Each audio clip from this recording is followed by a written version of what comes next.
ओम नमः शिवाय। राधे राधे एवरीवन। सावन का पावन पवित्र महीना पूर्ण होने वाला है, तो आज की वीडियो में हम जानेंगे कि सावन महीने के व्रत का उद्यापन कैसे किया जाता है। जिन लोगों ने पूरे सावन महीने के व्रत किए हैं उनको भी उद्यापन करना होता है, और जिन लोगों ने सिर्फ सावन के सोमवार के व्रत किए हैं उनके लिए भी उद्यापन करना जरूरी होता है, क्योंकि उद्यापन करने के बाद ही हमारे व्रत पूर्ण होते हैं। तो आज की वीडियो में हम जानेंगे कि पूरे सावन महीने के व्रत का उद्यापन कैसे करना है और सावन के सोमवार के व्रत का उद्यापन कैसे करना है। साथ ही हमें पूरे महीने के जो व्रत किए हैं उनका उद्यापन कब करना है, यानी उद्यापन कैसे करना है और कब करना है, इसकी संपूर्ण जानकारी आपको आज की वीडियो में मिलेगी। जिन लोगों ने पूरे सावन के व्रत किए हैं वो पूर्णिमा के दिन उद्यापन करते हैं, क्योंकि पूर्णिमा को सावन का जो महीना है वो पूर्ण होता है। आप पूर्णिमा के दिन उद्यापन कर सकते हैं या पूर्णिमा से एक दिन पहले यानी 14 में भी आप उद्यापन कर सकते हैं, क्योंकि पूर्णिमा का व्रत चतुर्दशी में भी किया जाता है। तो देखिए, आप चाहें तो इस वर्ष यानी 2025 में 8 अगस्त को भी सावन व्रत का उद्यापन कर सकते हैं, या आप 9 अगस्त को भी उद्यापन कर सकते हैं। तो आप अपनी सुविधा के अनुसार देख लीजिएगा, उस दिन आप उद्यापन कर दीजिएगा। अब उद्यापन के लिए क्या क्या सामग्री चाहिए होगी, क्या क्या सामान चाहिए वो मैं दिखा देती हूँ। तो देखिए, अगर आपने पूरे सावन के व्रत किए हैं तो फिर हमें भगवान शिव शंकर के लिए वस्त्र लेने हैं। भगवान शिव शंकर के लिए आप पैंट शर्ट का जोड़ा ले सकते हैं, धोती कुर्ता ले सकते हैं, कुर्ता पजामा ले सकते हैं, कोई भी वस्त्र आप ले सकते हैं। मैंने यहाँ पर पैंट शर्ट का जोड़ा ले लिया है, तो ये हम भगवान शिव शंकर के लिए वस्त्र ले लेंगे। इसके साथ ही हमें एक जनेऊ जरूर लेना है। आप सफेद या पीले रंग का जो जनेऊ मिल जाए वो जनेऊ ले लीजिए। साथ में ही हम दक्षिणा ले लेंगे, यथासंभव जितनी हो सके कम ज्यादा दक्षिणा आप ले लीजिएगा। इसके साथ ही हम माता पार्वती के लिए वस्त्र लेंगे, तो आप चाहे तो आप सूट ले सकते हैं, आप चाहे आप साड़ी ले सकते हैं। साड़ी सूट ना हो तो आप एक चुनरी भी ले सकते हैं, यानी माता पार्वती के लिए हमें वस्त्र जरूर लेने हैं। मैंने यहाँ पर सूट ले लिया है।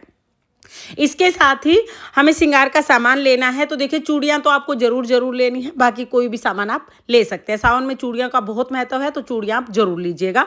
तो यहाँ पर हमने माता पार्वती के लिए श्रृंगार का सामान ले लिया है। श्रृंगार का सामान भी कम ज़्यादा आप अपनी सामर्थ्य के हिसाब से ले सकते हैं।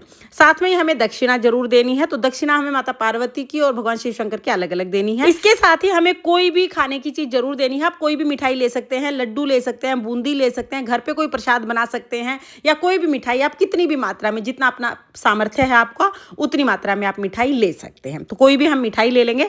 इसके साथ ही सावन के महीने में हमने जल चढ़ाया है, लोटे से जल चढ़ाया जाता है, तो लोटे का आप दान जरूर कीजिएगा। तांबा, पीतल, स्टील, कोई भी लोटा आप ले सकते हैं। इस लोटे को हमें अनाज से भरना है। आप चाहें आप चावल से भर लीजिए, आप चाहें आप गेहूं से भर लीजिए। अनाज का दान भी बहुत शुभ होता है, तो एक लोटा अनाज हमें जरूर लेना है। मैंने यहाँ पर चावल लिए हैं, आप चावल की जगह कोई भी अनाज ले सकते हैं। तो यहाँ पर हमने अनाज ले लिया है। इस सारे सामान के साथ हमें बेलपत्र जरूर रखना है, क्योंकि सावन के महीने में भगवान शिव शंकर के पूजन में बेलपत्र का बहुत महत्व होता है, तो एक बेलपत्र आप जरूर रख दीजिएगा। ये सारा सामान हमें लेना है, और 8 तारीख को या 9 तारीख को जिस दिन भी आप उद्यापन करेंगे उस दिन सारे सामान को पूजा में साथ रखेंगे, इसको मिनस के और फिर हम दान कर देंगे।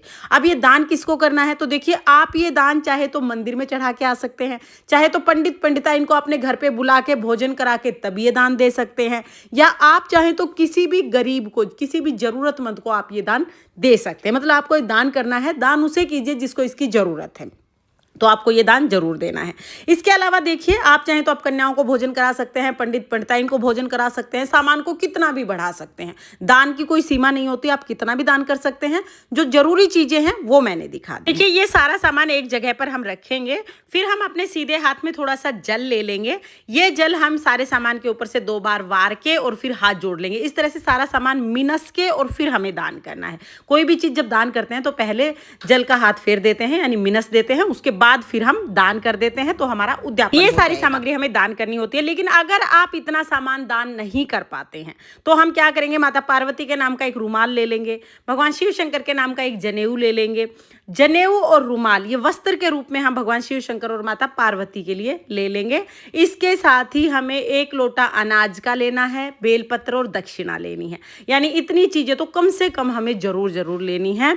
ये सारी चीजें मिनस के और फिर आप ये दान दे दीजिएगा। दान आप किसी पंडित को दे सकते हैं, मंदिर में चढ़ा के आ सकते हैं, या किसी भी गरीब को दे सकते हैं। तो ये सारी चीजें हम दान करते हैं। तो फ्रेंड्स, ये हमें पूरे सावन के व्रत का दान करना है। यानी पूरे सावन का उद्यापन तो इस तरह से हो जाएगा। और उद्यापन कब करना है वो मैंने आपको बता ही दिया है। इसके साथ ही अगर आपने सिर्फ सावन के सोमवार का व्रत किया है तो भी आपको उद्यापन जरूर करना चाहिए। उद्यापन के लिए हम 1 लोटा अनाज ले लेंगे, आप कोई भी अनाज ले सकते हैं। साथ में हम उस पर एक बेलपत्र रखेंगे। कुछ हमें दक्षिणा जरूर रखनी है, और दक्षिणा कम ज़्यादा कितनी भी आप ले सकते हैं। इसके साथ ही हमें कोई भी प्रसाद लेना है। आप लड्डू का प्रसाद ले सकते हैं, कोई फल का प्रसाद ले सकते हैं, 1.25 किलो, 11 रुपए का, 21 रुपए का, जो आपका सामर्थ्य है उस हिसाब से आप कोई भी प्रसाद ले लीजिएगा। ये सारी चीज़ें हमें मिनस के, यानी अपने हाथ में थोड़ा सा जल लेंगे, इस सारी चीज़ के ऊपर से वारेंगे और फिर ये चीज़ें हम दान कर देंगे। तो इस तरह से भी आप उद्यापन कर सकते हैं। अगर आपने सिर्फ सोमवार का व्रत किया है तो आप इतना उद्यापन बहुत आपके लिए रहेगा, तो आप इतना भी कर सकते हैं। बाकी आप चाहें तो आप उद्यापन की सामग्री को कितना भी बढ़ा सकते हैं। यहाँ जो जरूरी चीज़ें हैं वो मैंने आपको बताई। तो फ्रेंड्स, ये थी सावन व्रत की बहुत ही सरल उद्यापन विधि। आपको ये उद्यापन विधि कैसी लगी कमेंट करके जरूर बताना। और अगर ये वीडियो आपको पसंद आई हो, वीडियो आपके लिए थोड़ी बहुत भी यूजफुल रही हो, तो प्लीज वीडियो को लाइक कर देना। और हम महिलाएं घर में तीज त्योहार कैसे करते हैं ये देखने के लिए मेरे चैनल को सब्सक्राइब कर लेना। फिर मिलते हैं किसी और वीडियो में, तब तक के लिए ओम नमः शिवाय, राधे राधे।